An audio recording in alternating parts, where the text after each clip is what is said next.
Hi, guys. Cecile Edwards here of the Mommy Matters podcast. I have to tell you, if you have not heard about Anchor, it is the easiest way to make a podcast. Let me explain. It's free.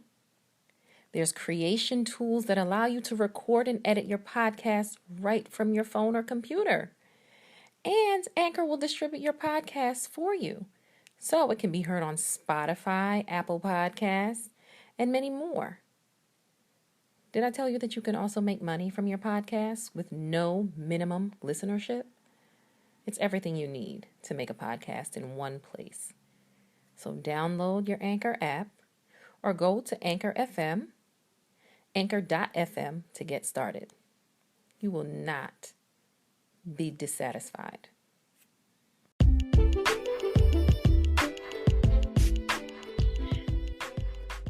Welcome to the Mommy Matters podcast, where Mommy Matters is a double entendre that states and declares that mommies matter, where we have conversations surrounding mommy matters, from conception to pregnancy to postpartum, mother and father wounds, dating, mindfulness and self-care, spirituality, parenting, discipline, legislation, money, and so much more.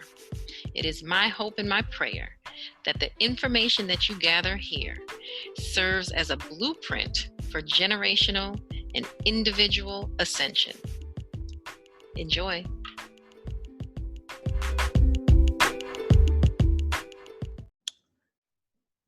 All right. Welcome everyone. Thank you for listening to the Mommy Matters podcast, where we discuss mommy matters and show that mommies matter in the various conversations that we have in general about anything. And my name is Cecile, and I am your host and the creative director of Mommy Evolve, which brings you this podcast. And I have a guest today. Yay! And my guest is Jaye Wilson of Melinated Moms. And I am so happy to have her today to discuss this wonderful movement that is bringing together mothers all over the country, all over the globe. I always say you might as well bring it worldwide because... Oh, no, it is. It's coming. Right? Coming. It's coming. Yeah. Because at the end of the day, we all have similar experiences, no matter where we are from. Mm-hmm. So, and we have so much wisdom to share as well. And so this is what I love about the movement Melinated Moms, the way that the community of mothers have come together to share with one another, to assist one another, etc. But let me not talk too much. Let me let Jaye talk about it because she's going to give you the fullness of it. All right. So, Jaye. Sure. So hello, I am Jaye Wilson. I am the founding president of Melinated Moms. Melinated Moms is a community-based membership for moms and women of color. We serve all women throughout the melanated spectrum. So as long as you have melanin, you are in. And yeah, we're starting this amazing movement that initially just started out of wanting to find a support group with women who look like me, and we're going through the same transitions that I was going through. So I started about 2 years ago, and I was looking for other moms that can help support me going through a divorce, becoming a single mother from being a married mother, and really just trying to find my footing. And it's blossomed into this cool movement of advocacy and using your voice and all this other cool stuff. So that's where it is, Mm-hmm. We do many events. A lot of my stuff is around social awareness and the impact on women through the intersections of motherhood, sisterhood, and womanhood. And we also do things that include our children. So the biggest thing that I do that includes our kids is my support group. So every first Saturday of the month, I have a support group in Linden, New Jersey. Through the summer, I'm on a break because I'm doing a lot of traveling. So it's going to restart as of September 7th. But we have a support group where moms and women come out. It's kid friendly. We give the kids arts and crafts and different activities to do. I'm actually excited because we have a STEM program that has signed on to be our co-facilitator program for the children. So while the moms Excellent. are, yeah, so while the moms are meeting, the children are going to actually be in the next room doing a STEM exercise. And it's the full length of the time of our meeting. So win-win. And the great part about that is the moms and, well, obviously the moms, the lessons that the children are learning through the STEM, they actually can continue it at home. So it's a mobile app that the kids can do. And then, when we meet again the following month, they start a new project. So it's really cool. So the kids can continue that and the moms can give them something to do instead of like watching YouTube or whatever. Like they'll actually be learning something that's really cool. So I'm Absolutely. excited We about know that. STEM is extremely important So dope. for us to know, our children to be exposed to STEM in a way that where they're the producers as opposed to consuming. Yeah. Yeah. So I think that that's very powerful and important. And if people don't know what STEM is, I know we hear it's STEM, but it's science, technology, engineering, and math. Mm-hmm. And it's the way that, that is taught again, for children to use it in their daily lives to see how it works, because everything is just turning to that. So I wanted to say something to you because I have one of the Melinated Mom shirts. Yay! I consider myself a member of the Melinated Mom community. You are. And Absolutely. Absolutely. and I wore my shirt. I was at this place, right? And I wear it often actually because I just love the color. The pink is like my thing, pink and gold. I mean, Thank hello. you. I love So that shirt. Yeah. it's so beautiful. Thank you. So I was wearing it, and this gentleman, he said, "What does melanated mean?" Oh God. And so I explained it to him. I was like, "Did I explain that well?" Mm-hmm. Anyway, so some people might not know what melanated means. So I want you to, express that in the way Sure. that you. So I get that question often, and it's usually from people who are the majority, to be nice. Well, not melanated. Yes, non-melanated people. Right. Um, I mean, just to and say it. melanated just means to be of color. So I purposely didn't want it to be just seen as a Black movement, a brown movement, or whatever.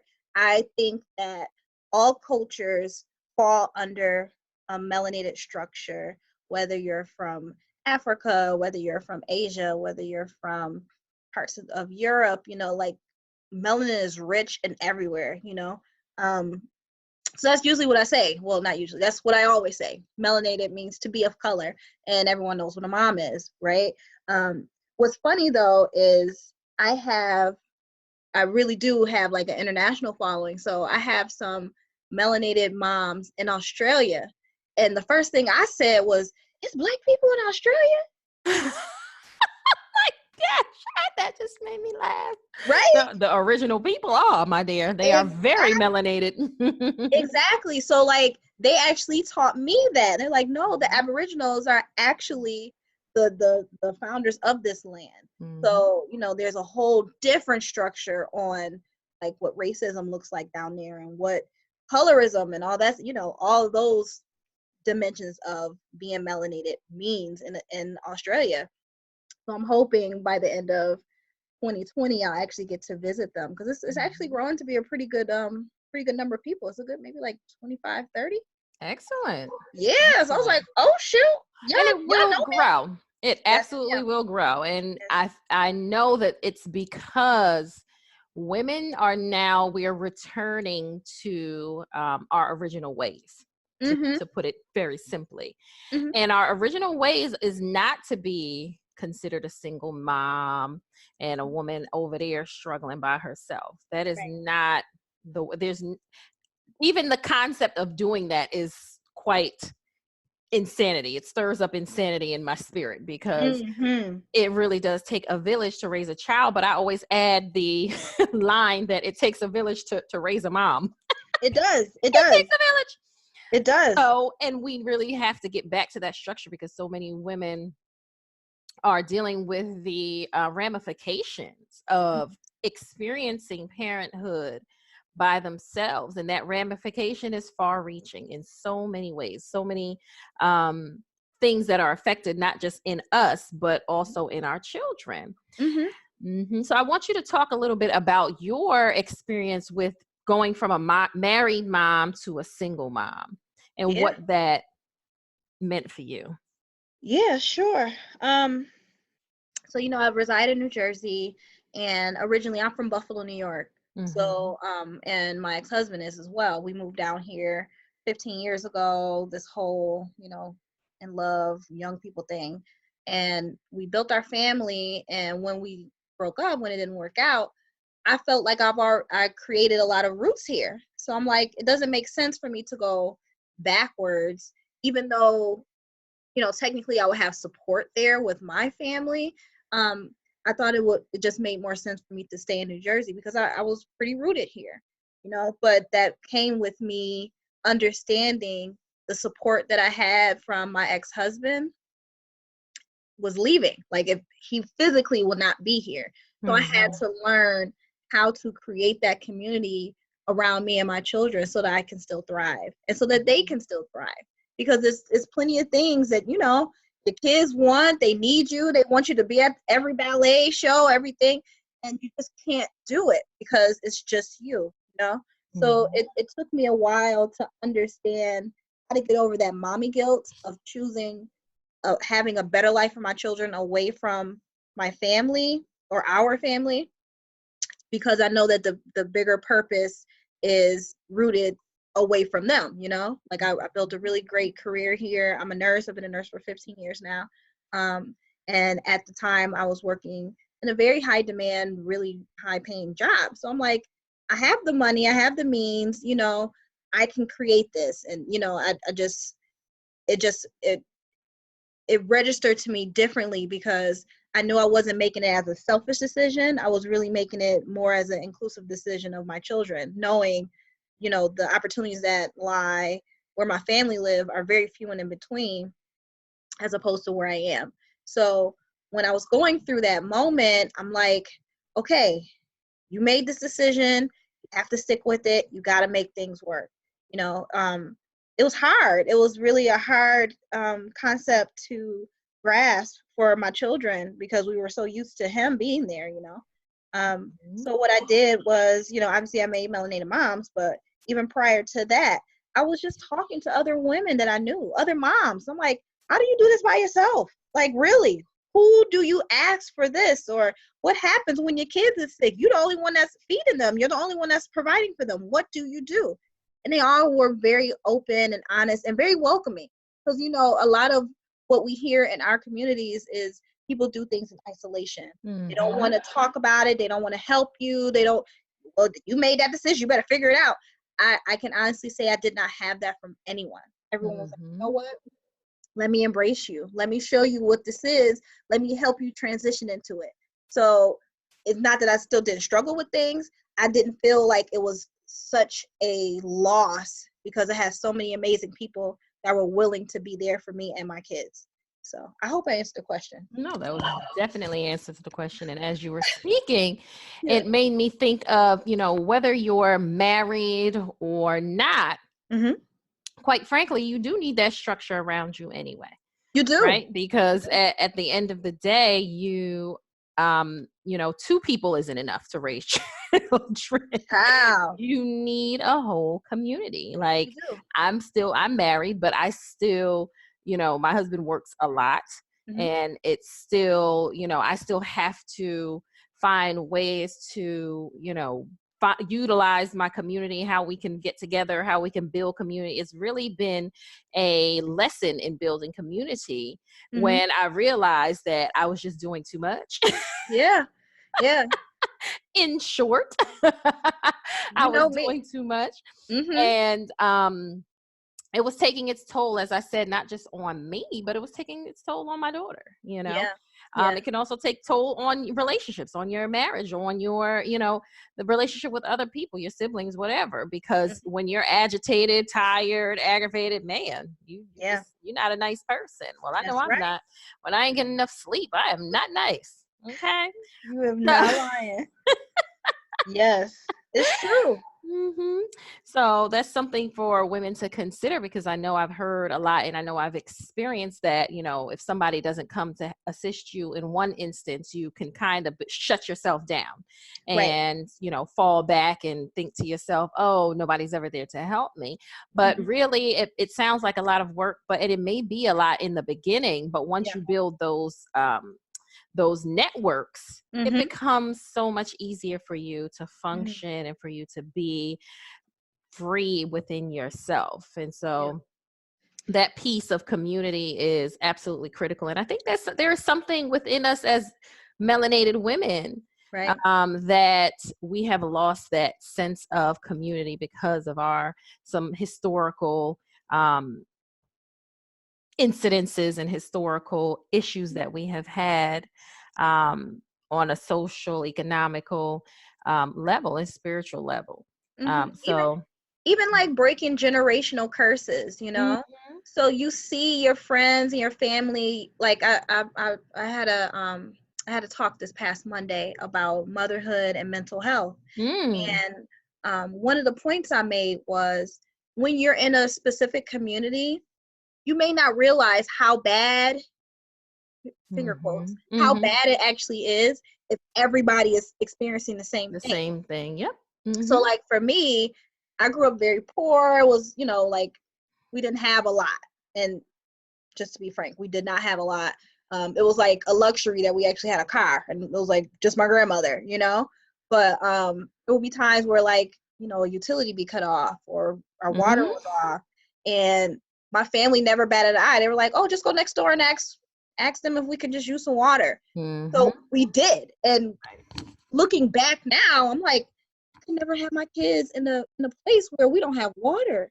I can Right. never have my kids sitting in the dark. Mhm. But I thought about it like if you don't know that that's not everybody's not experiencing it, you don't feel like it's trauma. You don't feel Right. like it's something that you need to heal from. Mhm. You know how you felt in the moment sitting in the dark or not being able to take a shower. You know how that felt. So that might resonate with you, but you don't necessarily look at it as trauma or as something that will give you anxiety or be depressed about if you were to experience again, or even look at it as a trigger. Absolutely. That's an excellent, excellent point. Yeah. And so we have to really take stock, and this is something that I talk to and teach, the mothers that come to me, et cetera, is that we really have to take stock of, okay, what what is the reality that you are telling yourself based on your past, things that you Mm-hmm. have seen? Mm-hmm. So, for example, if you've seen single parenthood, if you've seen everybody in your family suffering from high blood pressure or Yep. diabetes, then you're going to be like, well, that's just what it is. Yep. That's just what Right. happened. Mm-hmm. And and sometimes it's difficult for us to take stock of those situations because of the conversations that we may have with our family, and they're like, oh, well, it's because of this, that, and that. And it's not that you're downing what happened to your family. It's just Mm-hmm. a part of the fact of the nature. It's just that I'm saying this so that I can see, okay, what else is out there? How can I Right. shift this story for my family? Mm-hmm. Right.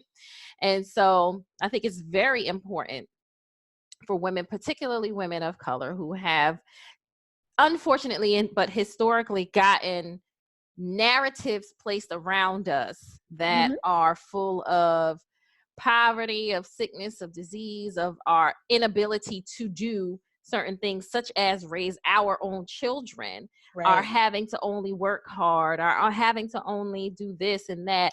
I was at a book club and we had read Michelle Obama's book, and one of the ladies, she was an older woman, she said that she, when she saw that her mother had been a housewife, Mm. that shocked her because she never considered that Black women were housewives. We always learned or heard or saw that Black To women go to were work. either maids or did some kind of Yeah. back-breaking work at that. And Mm-hmm. so it was shocking to her to have seen that. So Mm-hmm. anyway, we really have to consider the narratives that we grew up around so that we can Absolutely. teach them for sure. Mm-hmm. And just to add to that, we have to also know as we grow older, it's okay to change that narrative. Mm-hmm. I run into so many women who feel very conflicted Yeah. because they feel like, oh, if I do XYZ, my family or my friends are going to think that I think I'm better than them. Correct. So I don't want to have that mindset, or I don't want them to have that mindset about me. But let me pull back, or let me dumb myself down because I don't want anyone to feel away, you Mm-hmm. know? But I look at that differently, and I always tell people who say that, it's like, no, you have to change the narrative for them. Mm-hmm. Let them know, like you were saying, like, it's not a down on you. You did exactly what you could do with what you had. But the goal of being my family or being my friend is to uplift me to do better than we all did so that we all can elevate. It's Mm-hmm. not a singular event. It's not a Exactly. singular step. Exactly. Like all of these things benefit all of us, you Mm-hmm. know? So if someone tells you, oh, well, you think you this and you think you that, I'm like, no, you think that I am. But Exactly. you can be exactly where I am. We came from the same bottom. We come from the exact same cloth. So the only thing that you should be asking yourself is, all right, if she's there, how can I get there if that's where I want to be? Not where you want to be, then that's a whole nother story. There's nothing wrong with that. But you should never down somebody because they decided to elevate themselves in a different way than you did. Mm-hmm. You know what I'm saying? Yeah, absolutely. And sometimes Yeah. it is a little eye of jealousy, such, Oh yeah, that people it feel happens. like, oh, I didn't do this, and she's coming and doing this. Yeah. And so it's definitely something that happens. Trust me, I've experienced it with different things, and I changed like the way I eat, and Hmm. and Yeah. different things. Even getting married and being in a, what I'm saying, certain kind of relationship and things like that. Hmm. It's a different narrative, so it's hard for people to shift their views around something when they don't understand it, or they only understand it from their standpoint. Right. So Hmm. it's a critical thing that we really do have to look at and really think about the ways, because these things can be so insidious and they creep into many areas of our lives Yep. and our mind and our spirit. Hmm. And so we have to be really, this is why I'm a strong proponent of therapy and all of those things, because sometimes we have to see how the ways that we think and see things are very constricting to what is possible for our Hmm. lives and what is possible. And it creeps also into the way that we parent. Yes. Yes. Talk about it. It creeps into the way that we parent. So there's no separating, in my understanding and my observation, the way that we see our children, the way that we observe children being raised, and what we think about ourselves, right? And Yeah. so I say it all the time that, and some people, they're like, yeah, yeah. And some people are like, well, I did the best I could. And I'm like, I'm not saying you didn't do the best you could. Right. What I am saying is that when we're raising children, yes, we understand how we were raised, but we Hmm. also have to be able to take stock of how they need to be raised based on the society that they're being raised in, because it is a different Facts. society. Hmm. And so that's something that some parents find hard to do, think about, and all of that. Hmm. But I think that we also have this mindset around, you know, being owners of our children in some way. Yeah. Yeah. That comes with some melanated communities, being Hmm. owners without being fully responsible, if that makes sense. I don't know how else to say that. Hmm. Hmm. Um, but yes, we are responsible for a lot of the things that come out of the future generations. Yeah. Nothing impacted me more than one time I saw Maya Angelou speak, Mm. and she said, in the most sincerest tone that I've ever heard anybody speak in my life. Mm. She said, I have to apologize to this generation for what Mm. my generation did. Wow. That sat in my soul for years, and I couldn't, when you hear certain things and it like churns Yeah. around in your mind and your spirit, Yeah. it just sat in me, and I'm just like, I don't want to be the person that feels like I have to apologize. So what can I do? I mean, you're supposed to do. Like, talking about it. That's a huge part of almost every melanated culture, right? You don't Mm-hmm. talk about it. You keep it to yourself. You keep your Mm-hmm. business within the business. Don't do that. So to actually start Mom Evolve and talk about these issues and talk about how people feel about that is the biggest number one step. Mm-hmm. Number two is acknowledging that and saying like, okay, I know where we came from, but it does not set my destination of where I'm going. Right. Mm-hmm. So it's nothing to really be like upset or ashamed of. Like, I get why she was apologizing. I feel like I owe my kids an apology. Mm-hmm. And for a different reason though, because Correct. there are certain things that I did not grow up with. Not that my family didn't love me or didn't show me like affection and stuff, but it was just in a different way. Mm-hmm. So like for example, my kids, I can talk about these girls all day long, right? But They're my fabulous, by the way. I just thank you. absolutely My love kids, them. I'm telling you, there's some they've been here before. Those Yes, two they little have, girls, honey, several times. Okay. several, believe me, they have been here. And my kids, they're like uber emotional and Mhm. love to be like huggy, touchy, and like I did not grow up with that. Mhm. So to me, I'm like, what's wrong? Why you need a hug all dang on time? Like, what's happening? Like, Mhm. did you do something Mhm. you ain't got no business doing? And I thought about it and I said, this is what I was taught. I'm Yep. only asking for a hug because I want you not to be mad at me. I'm only asking Right. for, affection or some type of accolade because I need something. And my Mhm. kids have taught me, I mean, I don't have to need anything. I just love you. I just want to be with you. I just want to be around you. I just want to talk to Mhm. you. I appreciate you. I want to touch you. Like they're Mhm. those kind of people. And it took Mhm. me a minute to be like, okay, I'm gonna touch you back and I feel weird. Uh-huh. I kid you not, I've had the same experience. Yeah, and The it, and same it's exact experience. Yep. it's so hard to turn that off because you have been trained to do that your whole life. I'm Mhm. 35 years old and I'm like, why don't I know how to hug these kids? Yep. But I can also say what my kids have done is they've taught me these lessons and they've taught me Mhm. why it's important to have that like touch, like to Mhm. know So not just critical. in your head that somebody loves you, but to hear it and to feel it, Yes. and to really be genuine and authentic with those feelings. Mhm. So what I do is I apologize to them because I'm like, I'm so sorry. I that's not what I know.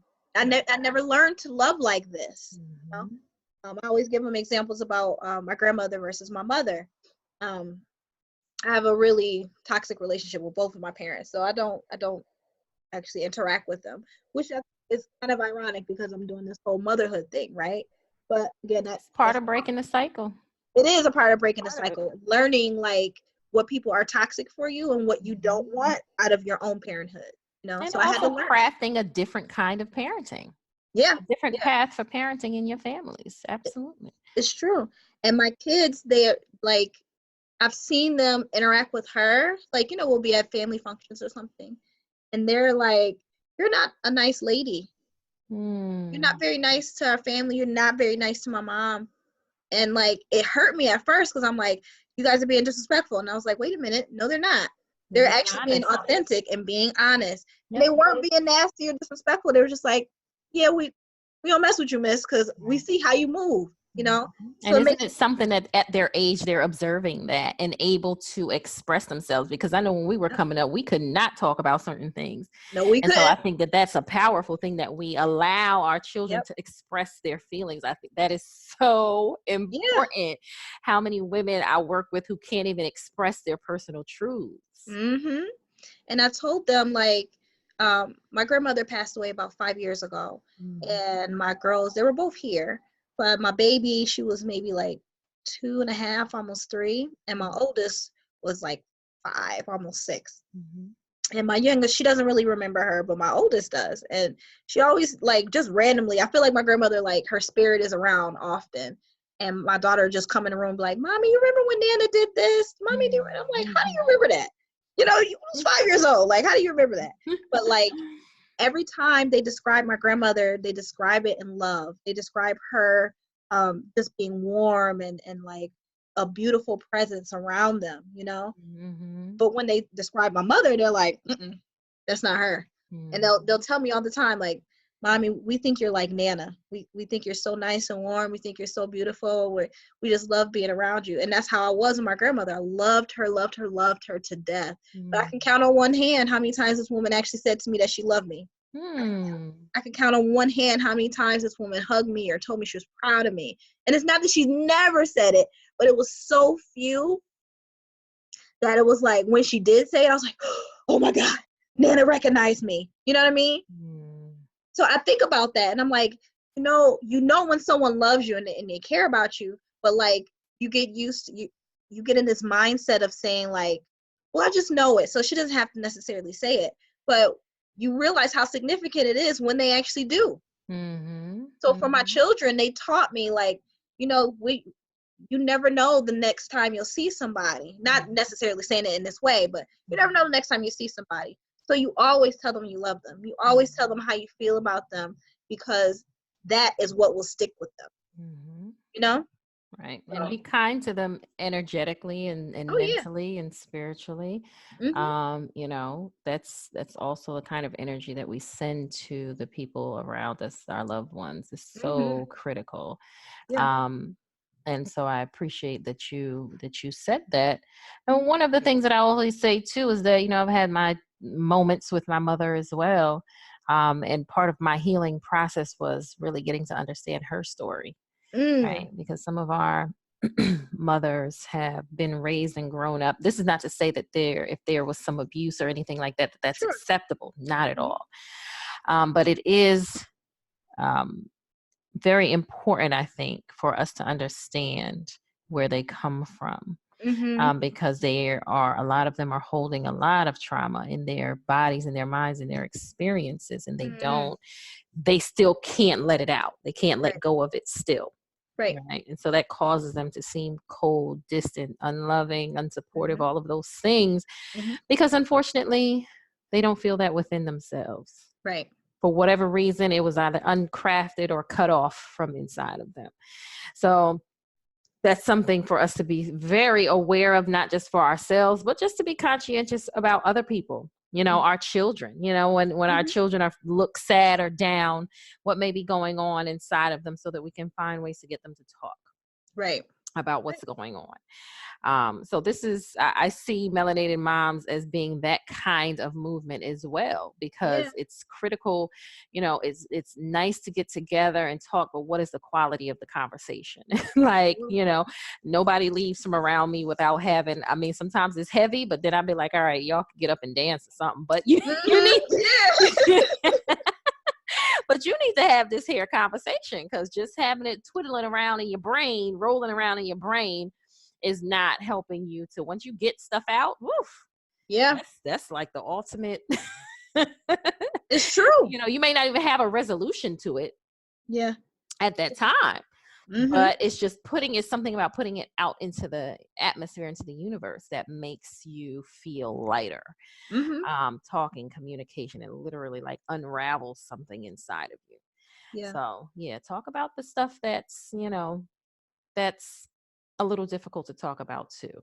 Even if it's not with your sister friends. Again, therapy. I'm a huge proponent of therapy. Girl, therapy literally saved my life and saved me and Mhm. my kids. Like I am 110% behind therapy. Um, when I was going through our transition, um, I initially went for therapy for my daughter. Like I was Mhm. like, she was really, really, my oldest was really having a hard time of us not being that family unit. And she Mhm. started acting out in school and she started Mhm. throwing stuff. And I'm like, look at this kid. Like she's Mhm. never been that way. So I'm like, we got to figure out something, you know? Mhm. And I reached out to her school and I said, we were having issues with her sleeping and she was like literally scared to like leave my side. And I'm like, girl, I gotta go to work. I can't be up with you like a newborn every 2 hours, like crying and Mhm. screaming. It was a mess. And the school counselor, she was like, I would love to recommend therapy. I don't want to seem like I'm offending you. I said, I'm not offended by that. So she said, Mhm. okay, I'll give you a referral. So she gave me this great referral. And I called the lady We went to the therapy session and it was good. And after the second one, she was like, "Can I talk to you?" I was like, "Yeah, sure, no problem. What's going on?" So she said, I'm going over a lot of stuff with your daughter, and I think that it's going to definitely be a lot of work that we're going to have to do, which is good because she seems to be willing, open to talk about it. But who's taking care of you? Mm. And I was like, "What do you mean?" Like Mm-hmm. instantly defensive. I'm like, "What do you mean?" She's like, "No, who's taking care of you? Like, you are driving a bus that's on fire right now. Yep. Like, how are you managing all of the things going on in your life?" And now I'm in my head like thousands of questions, like, what did she tell her? What did she think about me? What is she trying to say? Is she gonna take away my kid? Like, you know what I mean? Like And all those are these very real concerns. There's the reasons why a lot of parents, especially in the African American or melanated community, don't mess with absolutely, certain absolutely, support services. And that's the yeah. bottom Because line. like support of who? Exactly. Who supporting me? You Correct. know? So I said, no, I'm okay, I'm fine. She said, well, I'm not doubting that you aren't. However, I think it would be helpful if you can also talk and like release some of the things that you're dealing with, because what I'm seeing with your daughter is she's emulating some behaviors that she see from Mm-hmm. you. And she Mm-hmm. said, not in a negative way, but if you become anxious or if you like feel really Yep. stressed, she's scared that she's the one that's causing it. And then she becomes anxious and she becomes stressed. She feels like she has to take care of you. Yep. And she was like 6 or 7 or 8 years old or something like that. So she was like, you can't have this child carrying all that weight on her shoulders. And I thought about it. I was like, oh my God, I don't want her to carry that. So I was like, okay, well, I guess I'll come to a session. So she's like, yeah, Mm-hmm. come, we can do like a group thing with the family and then we'll do individuals, like whatever works for you. I said, okay. We ended up seeing this lady for almost 3 years. Yep. And the only reason we stopped is because I ended up losing my job and I lost my health insurance and she didn't take Medicaid. So I was just like, okay, it took me a while to like find another therapist and stuff. I'm still looking for another one now.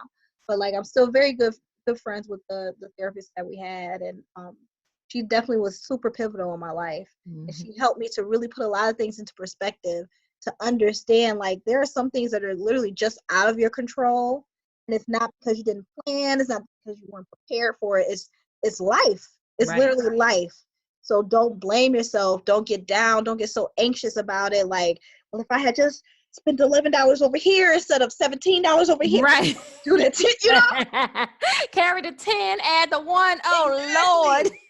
Lord. Yes. So when I tell you, like, I literally think about how much I was carrying at that moment and how broken I felt. Mm, But I didn't want anybody to see it, and I didn't want anybody to right. judge me for it, because Mm-hmm. I felt like people would be like, well, just go back to your husband and everything will be great. Like, no, because you don't know what was going on there.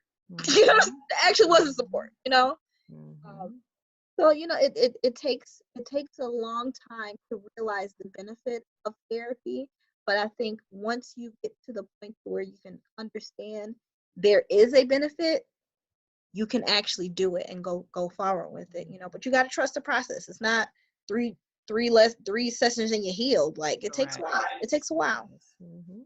And sometimes it may take a moment to get someone who you trust, and a lot of people want to find people who are that look like them. Oh So yeah. people in the melanated community typically Hmm. want people who look like them to be there because they understand their historical struggle as well as their social and all of those struggles when it comes to understanding therapy is so absolutely critical. And I know Yeah. that there are resources out there with literally just people of color, therapists and such that you can find, or counselors and such. So that's definitely something that I highly recommend, even if you feel like you don't need it. Oh yeah. And I you know. I Mm, have a huge resource list of melanated therapists and excellent. counselors, Mhm. which I've shared on my Facebook page, my Melanated Excellent. Moms Facebook page. I'm also updating my website to have a directory list of practitioners and therapists and counselors and things that serve our community for our community. So Perfect. that's going to be finally live Mm-hmm. in September. It's a Excellent. pretty exhausted list. Yeah. So Mhm. what your website, just share the website so people can go Yes. and check it and check it and check Check it out. Check it out. Our it. website is Melinated Moms, MELATEDMOMS.com.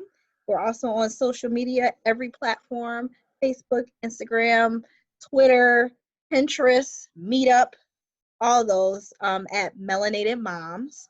And, if you have any questions or you need to reach me, you can email me at melanatedmoms@gmail.com. And we have so many things coming up. Our event calendar is currently up on the website. We have several events coming up. Two huge events I would like to share. I hope you can come to both of them, but at least one. Wink, wink. Is my rebirth retreat, which is going to be August 10th to the 11th. Okay. I saw that. Mm-hmm. Yes. Mm-hmm. And that's going to be a 2-day event. It's going to be really nice. We got a beautiful space for that. And then my first Women Empowerment Conference, which is Woohoo! which is called the Seeds of Sisterhood Fundraising Brunch. So the purpose of Seeds of Sisterhood is to raise $100,000 to go towards opening our first New Jersey headquarters space. Woo! Yes. Look, I'm dancing. Y'all can't see me dancing, but I'm dancing. Listen, I'm so excited. I And love it. what we want to do with this space is provide programs and services for a melanated community. Also, I've developed several trainings and workshops where I'm training women to be melanated mom team leaders, where they can go out into their own communities and start melanated mom branches. Mm-hmm. And then we also want to have an after school program for our children, as well as work with local government and other agencies to continue our work in advocacy and policy making. We have a lot of we've grown really like fast in health, maternal health, and women's health advocacy and policies that affect moms and women of color. So I'm working with a lot of agencies like Moms Rising, Women Rising, for Cure for Moms, the Department of Health of New Jersey, the Department of Health in New York. And we also have some sister companies in Toronto, so GTA area, that are really pushing for change within our communities. So, we want to have all of these things, these resources in one space, and eventually continue to spread throughout the world. But it starts with the first one. So our efforts to raise this money is vast. It's kind of scary, but I know that we It's can do it. possible.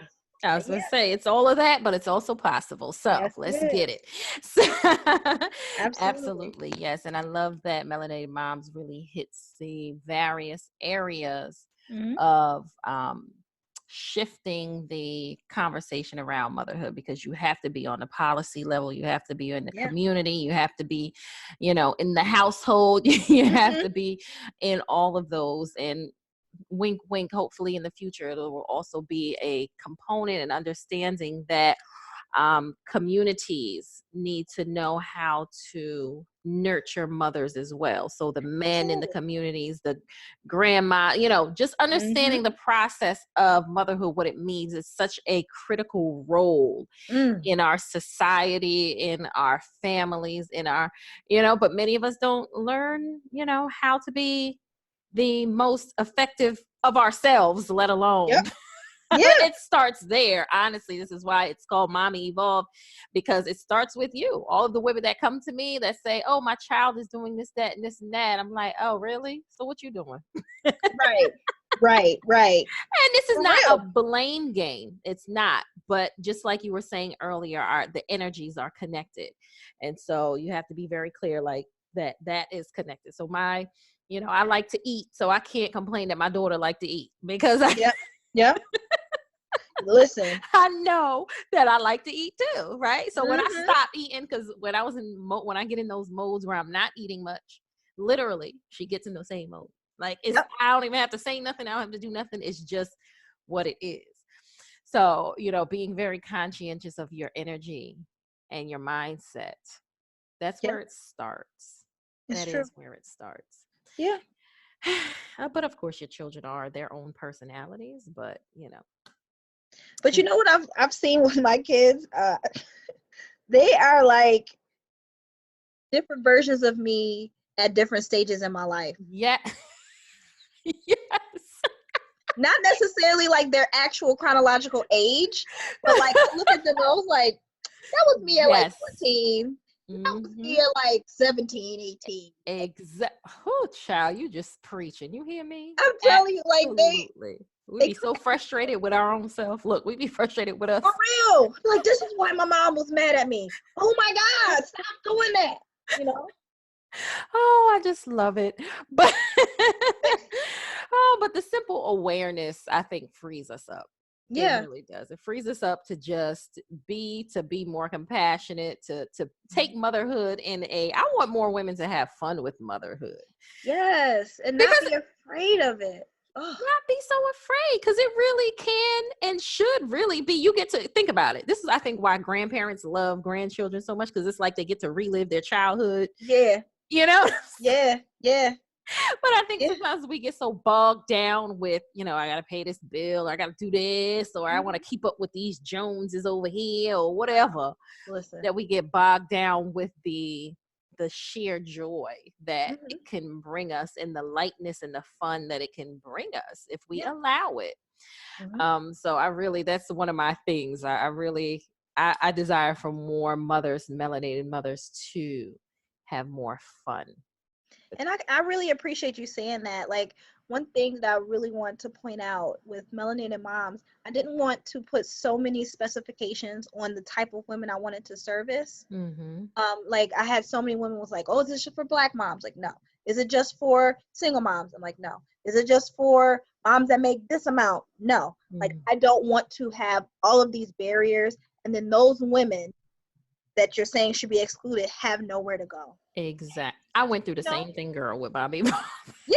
I went through the same thing, because I'm we like, all literally have similar. I don't care. I've been in homes with mothers who are very well off and mothers who don't have much, and we still have the same experiences. It really doesn't exactly. even matter, to be quite frank. So Yeah. yeah. And you Mm-hmm. know what I've also learned from being able to mix it up that way is not only do they both see the similarities in each other, but they also motivate one another. So Mm-hmm. you may have a mom who has, like a lower income than this other mom, right? Mm-hmm. She may be very reserved in saying like what she makes or what she does or whatever, as would the mom who makes six figures, you know? Mm-hmm. But when you hear each other talk and you're like, oh, somebody finally connects with me on that particular topic, they form these bonds. Right. And they're like, I would have never met you if Mm-hmm. I didn't come into this room. Yep. Your I never stories would have been able connect. to. Yeah, Your I've stories had connect. moms. I had one mom who was working three jobs. She worked like Family Dollar, she worked at McDonald's, and she worked at like TJ Maxx. And then I had another mom who's like a scientist, like some doing something with like nuclear technology or something. Mm-hmm. And they were both in the same room. And when I tell you, they were walking out kikiing at the end of that meeting, like, girl, and then, da, da, da, da, da. I And love I'm it. like, that's what you need. That's what you That's need. exactly what you need. And the mom who was working three jobs, going back to school, and now she's looking at other things that she wants as an option. I love it. You know what I'm saying? And the That's other what it's mom all learned about. how, yeah, the other mom learned how to communicate with other people without the boundaries of putting her status first. You know, Oof, yes. Because it's that's real. that's That's so real. real. That is so Yeah, real. Absolutely. it's so real. One group of mothers that I know, and I'm going to say this and then we're going to get off, because I'll sit up in here and talk all day, child. But Yeah, that's what I do. I'm telling you. After this, I'm gonna take my nap because I got to work tonight. But listen, I do this all day. so so one of the groups, because right now I serve a family that has an autistic child. And that is one area that I feel like some mothers may need a little extra support because they're dealing with a child with, I don't even like to say the word disability, but that's the word that is used, right? Yeah. And I feel like that's a group of mothers that may be a little more isolated than any group, just because of the sheer magnitude of the amount of work that they have to do to quote unquote normalize their experiences for their children. Sure. So that's something that, you know, I'm just saying to the listeners to be mindful of. If you know a mother that has a child that has a disability, try to love on her a little extra, you know, because that is a lot to consider and to deal with on a daily basis. Yes. So, Jay, I appreciate the conversation. Of course. Lovely. And thank you for coming on this Saturday. I'm about to go get my exercise on because, child, I ate a donut today and I'm like, oh, I need to exercise, but it was good. I don't feel guilty. But anyway. I'm gonna eat that donut. And it was a good one. It was from the Amish market. Oh. So, you know, the Amish market be having them good situations. But anyway. It'd be real. It was real. That's real butter. Real deal. Exactly. Oh my goodness. All right, listening family, thank you so much for listening. Please go on Melinated Moms website and social media platforms and like, join, all of that. Subscribe. All of that. All of them. And stay connected because Melinated Moms is about to be seen everywhere. And I want you all to be a part of the movement and to support this movement because it is so important for us to know that we are seen, heard, and to get the information that we need to elevate ourselves, our mommyhood, and ultimately future generations. That's right. So thank you, Jay. Thank you for having me. I appreciate it. Absolutely. All right, y'all. Peace and love.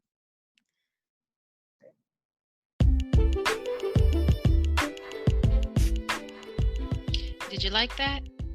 I know it was as informative for you as it was for me. Look, this is a process for all of us. And to keep this process going, I would love to invite you to donate to our podcast. We want to continue to give you high-level content, beautiful content that enlightens and inspires and broadens your vision to elevate you and evolve. So please feel free to go to the podcast page at anchor.fm/Mommy Matters. We would love to hear your questions and comments as well so that we can discuss them in future podcasts. And you can email that to momevolve@gmail.com. You can also visit the website and send your comments there. www.mommyevolve.com. And I look forward to seeing you in the next episode. Peace and love.